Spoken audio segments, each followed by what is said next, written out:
Seorang wanita berinisial KS, 24, ditemukan meninggal dunia di kamar kosnya, Jalan Tidung Mariolo, Kelurahan Tidung, Kecamatan Rapocini, Kota Makassar, Sulawesi Selatan.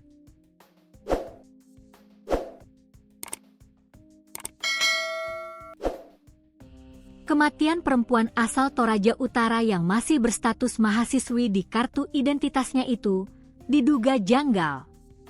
Kedokteran forensik Dokpol Bidokes Polda Sulsel pun mengautopsi jenazah almarhum untuk mengungkap penyebab pasti kematiannya. Jadi sampai detik ini belum melapor dari pihak korban, jadi sementara proses autopsi ini, katanya saat dikonfirmasi wartawan, Kamis, 14 Mei 2026. Ismail mengaku, pihaknya saat ini belum dapat menarik kesimpulan atas meninggalnya KS. Sebab, proses otopsi kata dia masih berlangsung dan hasilnya belum keluar. Kita belum bisa menduga apakah kekerasan ataukah bunuh diri atau apa. Nanti sambil menunggu hasil autopsinya, ujarnya. Dugaan kematian tidak wajar muncul setelah ditemukan adanya bantal di atas kepala almarhum. KS pertama kali ditemukan meninggal dunia oleh tetangga kosnya, Rabu, 13 Mei 2026, kemarin. Iya betul, jadi bantal ada di atas kepala, jadi menurut saksi sudah 3 hari, sudah berbau, sebutnya. Saat itu, tetangga kos sedang menyapu di depan kamar korban dan mencium bau tidak sedap berasal dari dalam kamar kos tersebut. Saksi, kata Ismail, kemudian mencoba mengetuk pintu kamar korban namun tidak mendapatkan jawaban.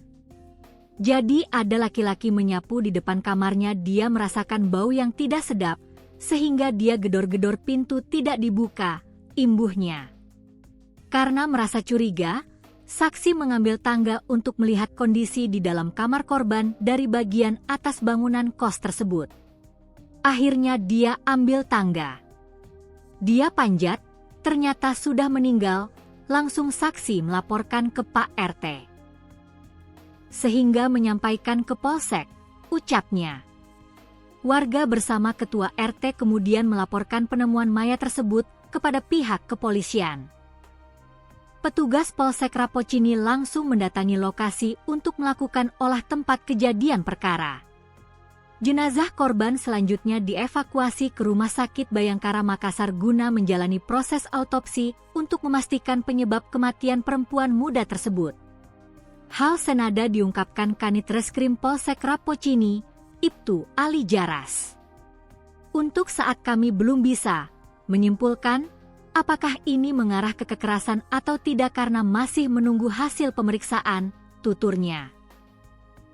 Proses otopsi jenazah almarhum juga dibenarkan Kepala Tim Forensik Dokpol Bidokes Polda Sulsel, Ibda Sultan.